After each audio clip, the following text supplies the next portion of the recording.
Hello dear future pharmacist, कैसे हैं आप सब। मुझे आशा है एकदम आनंद में होंगे।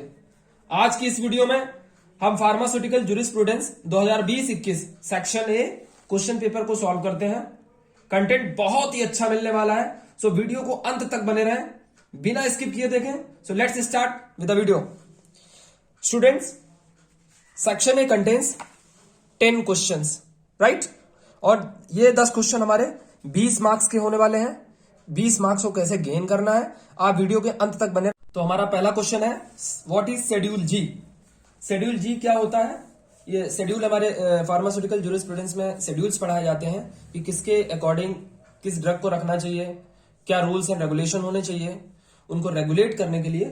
तो शेड्यूल जी हमारा कहता है list of substances that are required to be use only under medical supervision.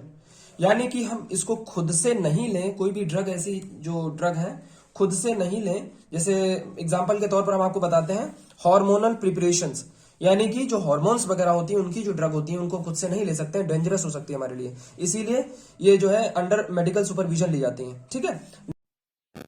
सो हमारा नेक्स्ट क्वेश्चन है, डिफाइन स्प्यूरियस ड्रग्स। स्प्यूरियस का मतलब होता है नकली, यानी किसी की जगह किसी को दे देना, नकली रूप में दवाई को बनाना और हमारी मार्केट में उसको सोल्ड आउट करना, उसे हम स्प्यूरियस ड्रग्स बोलते हैं, ठीक है। Next question, define psychotropic substances. पूछ रहा है कि साइकोट्रोपिक सब्सटेंसेस क्या होते हैं। तो साइकोट्रोपिक से, जो साइकोट्रोपिक वर्ड होता है उससे हमें समझ में आ जाना चाहिए कि हमारे ब्रेन या नर्वस सिस्टम की बात कर रहे हैं। ड्रग्स और chemical substances that changes the function of nervous system and somewhere results in alteration in perception, mood and behavior। यानी कि ऐसे ड्रग और सब्सटेंसेस जो कि हमारे नर्वस सिस्टम को के फंक्शन को चेंज कर दें, स्टिमुलेट कर दें या उसको घटा दें, ठीक। ऐसी ड्रग्स को हम साइकोट्रोपिक सब्सटेंसेस बोलते हैं। अब इसमें वर्ड बोला है ऑल्ट्रेशन। ऑल्ट्रेशन का मतलब होता है चेंजमेंट, यानी परिवर्तन, ठीक है ना। परसेप्शन, परसेप्शन का मतलब परसेप्ट करना, फील करना, फीलिंग जो होती है, अनुभूति, sensitiveness, that is perception. Mood तो आप सब जानते ही हैं कि अच्छा मूड है, खराब मूड है, वो उसके बेसिस पे होगा। और बिहेवियर, बिहेवियर का मतलब व्यवहार, यानी कि डीलिंग करने की टेंडेंसी क्या है। ऐसे ड्रग्स हमारे नर्वस सिस्टम पे ये डायरेक्टली इफेक्ट करते हैं। अगला क्वेश्चन हमारा है, define registered pharmacist and medical practitioner. Registered pharmacist क्या होते हैं, जो कि बैचलर डिग्री होल्ड करते हैं किसी भी यूनिवर्सिटी से, उनको रजिस्टर्ड फार्मासिस्ट बोलते हैं, ठीक है। नेक्स्ट क्या है, मेडिकल प्रैक्टिशनर क्या होता है, यानी कि जो एमबीबीएस डॉक्टर्स होते हैं, बीएमएस होते हैं, ऐसे लोगों को मेडिकल प्रैक्टिशनर बोला जाता है, जो कि मेडिकल काउंसिल ऑफ इंडिया से जिनको सर्जन या फिजिशियन के तौर पर उनको डिग्री दी जाती है, ऐसे जो है उनको मेडिकल प्रैक्टिशनर बोलते हैं। नेक्स्ट क्वेश्चन हमारा है, define term absolute alcohol and denatured alcohol. Absolute alcohol क्या होता है, ऐसे अल्कोहल जिसमें 100% प्योरिटी हो अल्कोहल की, यानी कि जो वाटर की मात्रा हो वो लेस देन 1% होना चाहिए।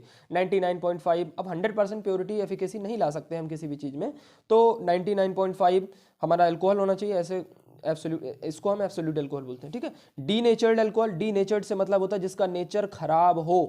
डीनेचर्ड है यानी कि जिसका नेचर खराब हो, ऐसे अल्कोहल को हम डीनेचर्ड अल्कोहल बोलते हैं।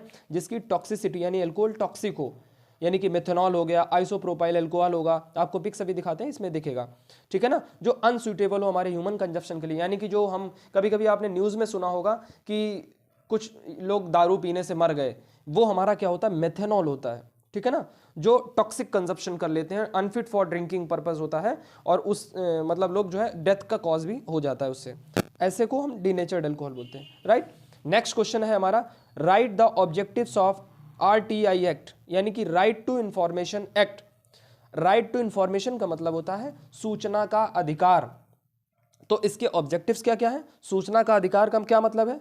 ये एक्ट हमारा 2005 में आया था, ठीक है। तो सूचना का अधिकार से मतलब है कि किसी कोई भी, मान लीजिए हम फार्मेसी चला रहे हैं, कुछ चला रहे हैं, फार्मेसी के स्टूडेंट्स अगर हैं, तो हम फार्मेसी चलाते हैं, मेडिसिन की जानकारी लेना चाहते हैं, तो हम डायरेक्टली अपने सूचना के अधिकार के तहत हम उनकी जानकारी प्राप्त कर सकते हैं गवर्नमेंट से, ठीक है। तो इसमें क्या क्या होता है, प्रमोट्स ट्रांसपेरेंसी। ऑब्जेक्टिव्स इसके हैं, प्रमोट्स ट्रांसपेरेंसी, यानी कि पारदर्शिता लाते हैं, पारदर्शिता को प्रमोट करते हैं, रिडक्शन ऑफ करप्शन। अब राइट टू इन्फॉर्मेशन एक्ट होगा, हर इंसान अगर सारी चीज़ें जान रहा होगा कि क्या चल रहा है हमारे समाज में, सोसाइटी में, तो उसको उसमें करप्शन में रिडक्शन होगा, ठीक है। Empower the citizen to question the government, और सिटीजन्स को एम्पावरमेंट होती है कि वो क्वेश्चन कर सके गवर्नमेंट से कि हमारा नेक्स्ट क्वेश्चन है, right the objectives of medicinal and toilet preparation act 1955।